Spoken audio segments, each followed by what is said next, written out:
رہائی نہ ہونے تک تو مذاکرات نہیں ہوں گے. سب سے پہلی ڈیمانڈ ہے عمران خان کو رہا کرو. دوسری ڈیمانڈ یہ ہے فارم 47 کے تحت یہ جو حکومت آئی ہے یہ سارے حلقے کھول دے اور الیکشنز کا آڈٹ ہو جائے.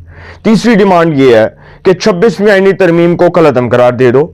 اور بھائی جس 26ویں آئینی ترمیم کو کالعدم قرار دینے کی بات کر رہے ہو اسی 26ویں آئینی ترمیم کے تحت honourable chief justice Yahya Afridi supreme court of Pakistan کے چیف جسٹس نے حلف اٹھایا. اس کو کالعدم کیسے قرار دیا جا سکتا ہے؟ آئی ڈونٹ نو، مجھے نہیں سمجھ آ رہی. کیا چیف جسٹس اپنی ہونے والی تعیناتی کو کالعدم قرار دیں گے؟ مطلب کیا اسٹوپیڈیٹی ہے یار. مطلب میں کیا کہوں اس کو، کیا نان سینس ہے یہ.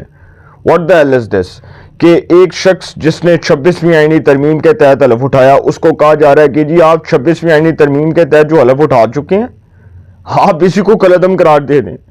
مطلب چیف جسٹس اپنی ہونے والی تعیناتی کو خود کالعدم قرار دے دیں. اس سے بڑا مذاق پاکستان کی عدالتی تاریخ میں کوئی ہو سکتا ہے؟ صرف منصور علی شاہ صاحب کو چیف جسٹس بنانا ہے. ضد یہ ہے بھئی حکومت نے ترمیم کی، آئین میں ترمیم کی 2/3 سے کی. حکومت کا رائٹ ہے وہ جس مرضی کو چیف جسٹس بنائے. وہ جسٹس منیب اختر کو بنائے، وہ جسٹس منصور علی شاہ کو بنائے، وہ جسٹس یحییٰ آفریدی کو بنائے، وہ جسٹس جمال خان مندوخیل کو بنائے، جسٹس امین الدین کو بنائے، جس مرضی کو بنائے. یہ تو حکومت کا رائٹ ہے، یہ تو حکومت کا آئینی رائٹ ہے جو حکومت کو کانسٹیٹیوشن نے دی ہے کہ 2/3 سے آپ آئین میں ترمیم کر سکتے ہیں. تو سر میں آتا ہوں کم ٹو دا پوائنٹ. یہ جو دوڑ لگا کر گئے ہیں، جب کل پولیس نے گرینڈ آپریشن شروع کیا تو اس وقت تحریک انصاف کے وہ کارکنان جنہوں نے دیکھا کہ پولیس جو ہے اور اب ریاست اپنے موڈ میں آ چکی ہے تو انہوں نے دوڑ لگانا مناسب سمجھا. وہ وہاں سے دوڑ لگا کر راہ فرار ہو گئے. بہت سے لوگ تو دوڑ لگا گئے. اب پولیس تعاقب میں تھی بشرا بی بی اور علی امین گنڈا پور کے کہ ہم ان کو گرفتار کریں گے اور ان کو گرفتار کر کے اپنی تحویل میں لے لیں گے. رات کو جب میں دیکھ رہا تھا سارا پولیٹیکل سینیریو اسلام آباد کے اندر فیڈرل کیپٹل کے اندر کیا ہو رہا ہے تو میں یہ دیکھ رہا تھا کہ بہت زیادہ شیلنگ ہو رہی ہے. ایک میسو قسم کا جو ہے وہ ایک آپ کہہ لیں کہ کلیش ہو رہا ہے. پولیس کا رینجرز پولیس ایک طرف ہیں اور تحریک انصاف کے کارکنان ایک طرف ہیں. انہوں نے کیا کہ انہوں نے پولیس کی ریاست کی ریٹ کو چیلنج کرنے کے لیے ہر حربہ آزمایا.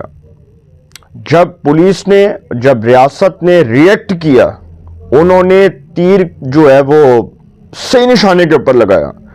جب انہوں نے دیکھا کہ جی بس جو بات کرنی تھی کر لی، زبان سے جو بولنا تھا بول لیا، اب جواب ملے گا، اب ریئیکشن سے جواب ملے گا. تو جیسے وہ ریئیکشن سامنے آیا تو ان کے کارکنان نے دوڑ لگانی شروع کر دی. بہت سے لوگ جو ہیں وہ دوڑے بگوڑے بن کے دوڑے اور وہ جو سٹیجز پہ کھڑے ہو کر تقاریر کیا کرتے تھے وہ ان کے وکلاء جو اس وقت اسٹیبلشمنٹ کو للکار رہے تھے، جو ریاست کو للکار رہے تھے، سر وہ کل کہیں نظر ہی نہیں آ رہے تھے. وہ لطیف کھوسا صاحب، وہ کیا نام ہے صدیق اظہر صاحب، وہ علی ظفر صاحب، وہ کوئی سلمان اکرم راجہ، اتنے پرومیننٹ قسم کے لائرز ان کی پارٹی میں موجود ہیں. لیکن کسی ایک وکیل نے یہ نہیں کہا کہ جی احتجاج جو ہے نا وہ آگے جائے گا، وہ اس کو جی ہم آگے لیڈ کریں گے.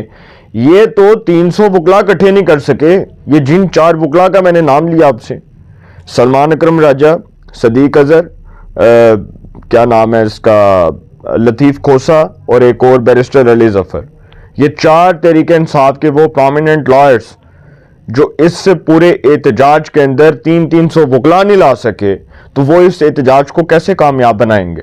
جو لطیف کھوسا صاحب یہ کہہ رہے تھے کہ جی احتجاج جو ہے نا یہ اس کا آپ دیکھیے گا اس کا ایسا رزلٹ نکلے گا کہ یہ حکومت کا تیا پانچا ہو جائے گا. اور جن کا تیا پانچا کرنا تھا انہوں نے آپ کا تیا پانچا کر دیا، انہوں نے آپ کو فارغ کر دیا. آپ کے پلے کیا رہا سر؟ آپ کی جماعت کے پلے کچھ نہیں رہا. تو یہ جیسی پولیس نے ان کے خلاف ایک گرینڈ آپریشن شروع کیا تو انہوں نے دوڑ لگانی شروع کر دی. اسی طرح پولیس بشرا بی بی اور علی امین گنڈاپور کی گرفتاری کے تعاقب میں تھی کہ ہم ان کو گرفتار کریں اور ان کو گرفتار کر کے اپنی تحویل میں لے لیں. ہوا یہ کہ بشرا بی بی اور علی امین گنڈاپور ایک ہی گاڑی میں سوار ہوئے، ایک ہی گاڑی میں بیٹھ کر جو ہے وہ وہاں سے راستے سے فرار ہوئے. جیسے وہ فرار ہو رہے تھے تو پاکستان کے نیشنل میڈیا کے اوپر یہ ریپورٹڈلی کہہ رہا ہوں، ریپورٹڈلی یہ خبریں آنی سٹارٹ ہو گئیں کہ بشرا بی بی اور علی امین گنڈا پور جو ہیں ان کو تحویل میں لے لیا گیا۔ اب میں اے آر وائی کا میرے پاس وہ پڑا ہے، دنیا نیوز کا میرے پاس پڑا ہے، دو ٹی وی چینلز جو ہیں وہ میں دیکھ رہا تھا، دونوں نے ایک ہی جو ہے وہ ہیڈ لائن لگائی کہ بشرا بی بی کو اور علی امین گنڈا پور کو گرفتار کر لیا گیا۔ اب جو جیو نیوز تھا اس نے مصدقہ طور کے اوپر یہ خبر دی کہ بشرا بی بی اور علی امین گنڈا پور ایک ہی گاڑی میں بیٹھ کر فرار ہو چکے ہیں، اب وہ جو ایک ہی گاڑی تھی اس گاڑی کے تعاقب میں پولیس لگی ہوئی تھی اسلام آباد کی، کیونکہ پولیس نے ان کو اریسٹ کرنا تھا۔ اب اگر وہ گاڑی اٹک کی حدود سے باہر جاتی، مطلب پنجاب کراس کر کے وہ دوسری سائڈ سے نکل جاتی، تو اس کا مطلب یہ تھا کہ پھر اسلام آباد کی پولیس ان کو گرفتار نہیں کر سکتی، کیونکہ اگر وہ پنجاب کی حدود سے نکلیں گے تو پھر اسلام آباد کی پولیس تو ان کو گرفتار نہیں کر سکے گی۔ تو ہوا یہ کہ جی وہ خبر آ گئی کہ علی امین گنڈا پور، بشرا بی بی اور عمر ایوب مانسیرہ پہنچ گئے ہیں، مانسیرہ پشاور پہنچ چکے ہیں۔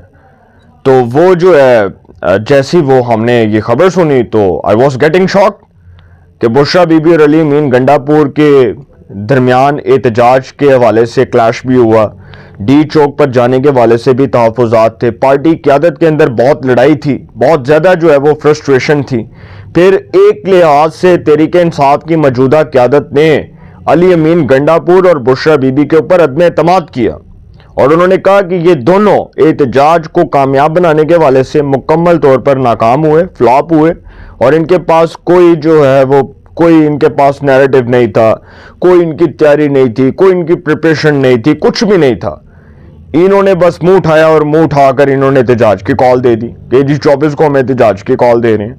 اور پھر جو ان کے کارکنان جس طرح سے مایوس ہو کر گئے وہاں سے، جس فرسٹریشن کے ساتھ نکلے، جس ڈپریشن کے ساتھ نکلے، سر اس کی تو کوئی انتہا ہی نہیں ہے۔ ان کا تو سارا کچھ فلاپ ہو گیا، سارا پروگرام ان کا ٹھپ ہو گیا۔ تو سر اب ریاست کیسے ریئیکٹ کرتی ہے یہ تو اب ریاست کے اوپر ڈیپینڈ کرتا ہے، یہ ریاست کا موڈ بتائے گا، کیونکہ جو ہمارے شہداء کی قربانیاں وہ رائگاں نہیں جائیں گی۔ اس احتجاج کے اندر جو شہداء ہیں ان کی شہداء کی جو جس طرح سے بے حرمتی کی گئی، جس طرح ان شہداء کو اٹیک کیا گیا، سر اس کا پرچہ بھی عمران خان کے خلاف کٹنا ہے۔ یہ یاد رکھیے گا میری بات کہ اس ریاست نے اب عمران خان کو معاف نہیں کرنا۔ عمران خان صاحب کی معافی اس سسٹم کے اندر اب اس کی گنجائش موجود نہیں ہے۔ اگر کوئی سمجھتا ہے کہ عمران خان کو معافی ملنی ہے تو ناٹ ایٹ آل۔ دوسری بات یہ ہے کہ ایک بہت اہم خبر آپ سے ڈسکس کرنے جا رہا ہوں، اور وہ اہم خبر یہ ہے کہ عمران خان صاحب کے حوالے سے مجھے ایک خبر پتہ چلی ہے، باخبر ذرائع نے جو امریکہ کے اندر ہوتے ہیں، تو انہوں نے مجھے یہ خبر بتائی کہ پرائم منسٹر شہباز شریف نے امریکہ کے سامنے ڈٹنے کا اعلان کر دیا، اور انہوں نے انکار کر دیا عمران خان کی رہائی کی صورت میں کہ اگر امریکہ ہماری کوئی بھی مالی یا جس طرح کی بھی ہمارے ساتھ کوئی تعاون کی بات کرتا ہے تو ہم کسی طرح سے بھی امریکہ کے ساتھ تعاون کرنے کے لیے تیار نہیں ہے، لیکن اس شرط کو ماننے کے لیے تیار نہیں ہے کہ امریکہ عمران خان کی رہائی کے لیے پاکستان کے اوپر دباؤ ڈالے۔